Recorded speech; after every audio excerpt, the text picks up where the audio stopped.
Captain Sindbad and his birds. Incidentally, there are some birds in this silly movie. It's not worth it. I mean, it's just this. It's just a pretext for us to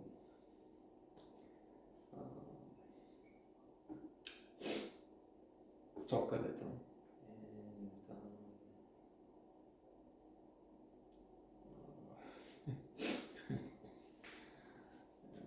and say some nonsense on a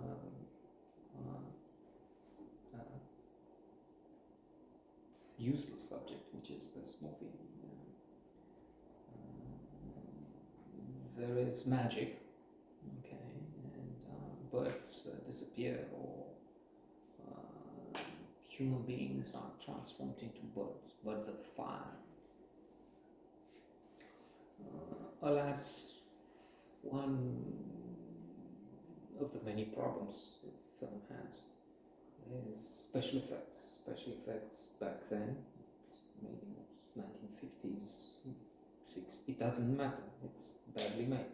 So we don't need to Google and find out. You don't need to see this, by the way.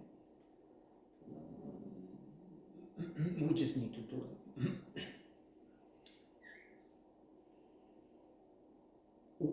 What terrible if we look back and when they disappear, they come back, or which is what they have to do a lot. Termina. It doesn't work. It's true that now we're used with so many sophisticated special effects which take up so much of the budget of the film, by the way, that this is like comparing a masterpiece, Vermeer, with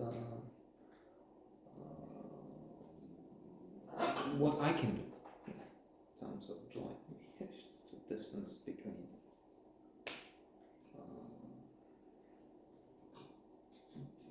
a genius and the ordinary man. So that's one thing. The plot is silly. It's the subject, Captain Sindbad, storytelling for children sometimes. It can be argued that, well, you have to take a different approach. You don't expect Snow White to be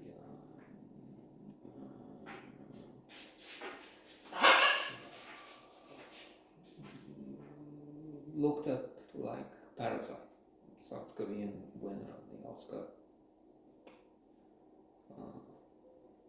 The one before last, let's not say 2 years ago, because then we had the pandemic.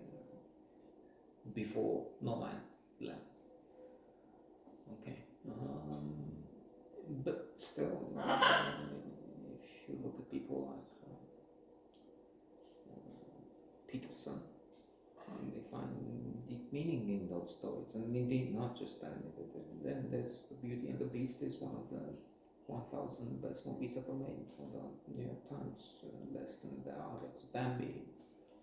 So it's not that, it's the making. And it's it's maybe for this kind of fun. I mean, you look at something and if it's ridiculous, you find some scenes like that. I'm thinking when they navigate, I mean, clearly they didn't go in the ocean and then film it with from a different ship, and it's also a question of budgeting. I don't know what budget they made it with $10,000 of that day, which is 100,000 today. So that's what you have. That's what you do. Limitations. The result is there even for a major project. Let's just finish with this example. I was listening to an interview, in fact, a couple, 3 segments from them. Robert Evans author of The Kid Stays in the Picture, a book that I listened to. It was audio form and informative. It's not. It's clear the man is exaggerating at times. That's his style, which is not the case with William Goldman. It's a much better book. Adventures in a Screen Trade tells you a lot about Hollywood, let's say, or the way it used to be, even if it still seems on many aspects to be spot on. So Evans was talking about the making of what he made as a producer. He was a producer at the Paramount actor. He produced Chinatown, Rosemary's Baby, Love Story, major successes, Godfather. So 3 of those in the top 10, top 20 best movies.